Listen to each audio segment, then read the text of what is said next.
दोस्तों, ये दुनिया के लोग हर व्यक्ति के बारे में कितना भी अच्छा से अच्छा काम कर लो, लेकिन अपनी राय देने में, अपने विचार रखने में पीछे नहीं हटते हैं। इनको अच्छाइयाँ कम और बुराइयाँ ज़्यादा नज़र आती हैं। एक महात्मा ने सामने एक वाइट बोर्ड रखा और उस वाइट बोर्ड पर एक काले पेन से निशान लगा दिया। तो वहाँ पर जितने भी लोग बैठे हुए थे उनसे पूछा कि बताओ आपको क्या दिखाई दे रहा है। तो सबने जवाब दिया कि हमें इस वाइट बोर्ड पर एक काला निशान दिखाई दे रहा है। तो उस महात्मा ने बड़ा सुंदर जवाब दिया। उन्होंने कहा, आपको इतना बड़ा बोर्ड जो सफ़ेद है वो दिखाई नहीं दे रहा है, लेकिन इस बोर्ड पर लगाया गया एक काला चिन्ह वह दिखाई दे रहा है। अर्थात हमारे मानव का स्वभाव ही ऐसा होता है कि हम किसी व्यक्ति की अच्छाई नहीं देखते हैं, बल्कि उसकी कमियों को देखते हैं। आज यही बात केन्या के साथ हो रही है। केन्या एक छोटा सा देश है। आज भारत देश के अंदर महामारी फैली हुई है। उस महामारी के अंदर सब देश अपनी हैसियत के अनुसार सब सहयोग कर रहे हैं। तो केन्या ने भी सोचा, क्योंकि सारे देश भारत देश की सहायता कर रहे हैं, तो मेरा भी कर्तव्य बनता है कि मैं इसमें अपना सहयोग करूं। और उस छोटे से गरीब देश ने भारत देश का सहयोग करने के लिए 12 टन अनाज भेजा है। आज बहुत सारे बुद्धिजीवी लोग उसका मजाक उड़ा रहे हैं, भारत देश का मजाक उड़ा रहे हैं। उनको सोचना चाहिए कि जब भगवान रामचंद्र समुद्र मंथन कर रहे थे, बड़े बड़े बानर, शक्तिशाली बानर बड़े बड़े पत्थर उठा करके उस पुल को बांधने का कार्य कर रहे थे, तो वहाँ एक छोटी सी गिलहरी भी थी जो छोटे से पत्थर लेके आती और समुद्र में डाल रही थी। भगवान राम की निगाह उस पर गई। भगवान ने उस गिलहरी से कहा कि ये तुम क्या कर रहे हो, इस छोटे से पत्थर से क्या तुम इस पूरे पुल को बांध दोगी? तो उस गिलहरी ने बड़ा ही सुंदर जवाब दिया।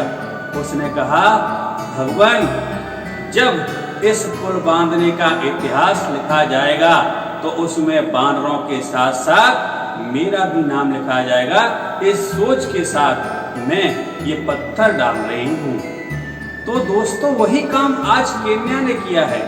केन्या ने ये दर्शाया है कि भले ही उसकी हैसियत कम है, वो छोटा सा देश है, लेकिन उसका सहयोग वो बहुत बड़ा है।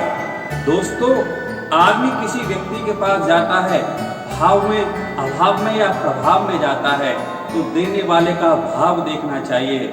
दोस्तों, जब सुदामा भगवान श्री कृष्ण से मिलने के लिए गए तो अपने घर से वो 3 मुट्ठी चावल लेके गए थे।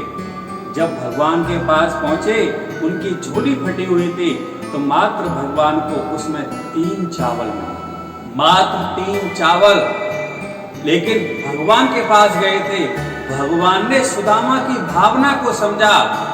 देने वाले का भाव देखा जाता है, दान की कीमत नहीं देखी जाती कि दान वो क्या दे रहा है, क्या भेंट कर रहा है, उसका भाव देखा जाता है। और उन 3 चावल से भगवान ने प्रसन्न होकर के उनको रंग से राजा बना दिया था। दोस्तों, आज केन्या ने भी अपना हक अदा किया है, अपनी दोस्ती का फर्ज निभाया है, अपने एक मित्र की मदद की है। भारत ने भी उसको एक सम्मान की दृष्टि से लिया है। क्या भारत ये कहता हमें आपका अनाज नहीं चाहिए, आप 12 टन अनाज भेज रहे हो, तो क्या उसका अपमान नहीं होता? बताइए आप लोग, क्या उस देश का अपमान होता या नहीं होता? लेकिन भारत देश की सरकार ने उस केन्या के भाव को समझा, उसके प्यार को समझा और उसकी सहयोग राशि को स्वीकार किया। लेकिन कुछ तथाकथित बुद्धिजीवी लोग आज भारत देश की और केन्या देश की दोस्ती को गलत दृष्टिकोण से देख रहे हैं, गलत दृष्टिकोण से पेश कर रहे हैं। दोस्तों, ये दुनिया तो ऐसी है, हर अच्छाई में बुराई देखेगी। इसलिए दोस्तों, कभी भी कोई काम करो, दुनिया कुछ भी कहे, आपसे कैसा भी कहे, आप उसकी परवाह मत करो। आप अपने लक्ष्य को, जो आपने अपने जीवन की प्रगति के पथ पर जाने के लिए तैयार किया है, उस पर आगे बढ़ने का प्रयास करो। ये दुनिया तो भगवान को भी नहीं छोड़ते, हम तो इंसान हैं। सीता माता ने अग्नि परीक्षा दी थी, लेकिन अग्नि परीक्षा देने के बाद भी लोगों ने उन पर फिर भी लांछन लगाया था, उनके ऊपर भी प्रश्न चिन्ह उठा दिया था। दोस्तों, तो हम तो आम इंसान हैं। दुनिया कुछ भी कहे, दुनिया कुछ भी बोले, दुनिया कुछ भी बके, लेकिन हमको अपने लक्ष्य के प्रति अग्रसर होना है, उस लक्ष्य को प्राप्त करना है।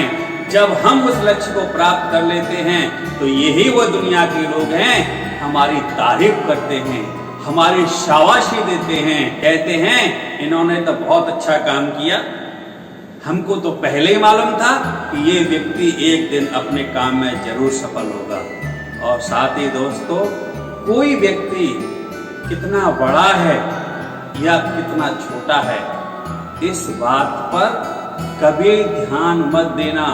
उस व्यक्ति की जरूरत क्या है, हम उसके उस संकट में हम कितनी मदद कर सकते हैं, हम कितना सहयोग कर सकते हैं, हम किसी के कितने काम आ सकते हैं, यह महत्व रखता है। ना कि हमारा छोटापन, हमारी गरीबी। हर इंसानियत तो कोई भी दिखा सकता है, किसी के भी अंदर हो सकती है, चाहे वो पैसा वाला हो, चाहे वो गरीब व्यक्ति हो। भगवान ने हमारा ये जो शरीर दिया है, किसी न किसी उद्देश्य से दिया है। इस उद्देश्य को इस दुनिया के अंदर आकर के हमें अच्छे कार्यों में लगाना है और लोगों की भलाई करनी है। दुनिया है, दुनिया की परवाह नहीं करनी है, लोगों का सहयोग करना है, लोगों के काम आना है।